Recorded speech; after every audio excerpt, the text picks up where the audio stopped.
مجزرة سبايكر الصغرى، مجزرة موظفي شركة النصر في التاجي ببغداد التي طالت 180 شهيدا مسكوت عنها ولم تأخذ نصيبها من ضوء الإعلام أو الاهتمام أو حتى المطالبات بالحقوق وكشف الجنات. الساعة كانت تشير إلى 2:30 بعد منتصف ظهيرة يوم الأربعاء 21 من حزيران عام 2006.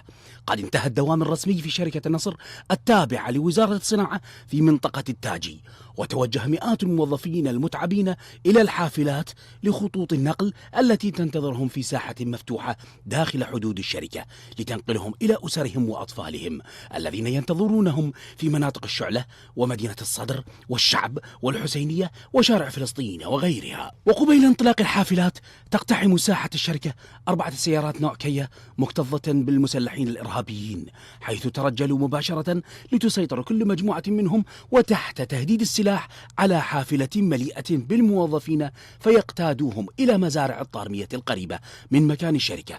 وسرعان ما تم إطلاق سراح عشرات الموظفين على أساس طائفي من خلال إدلاء بين الموظفين أنفسهم، ليبقى العشرات من أبناء المكون الشيعي في قبضتهم قبل أن يقتادوهم لضفاف نهر دجلة وينهون حياتهم برصاصة في الرأس وإلقاء جثامينهم في النهر الجاري، تماما كالمشهد الذي رأيناه في سبايكر.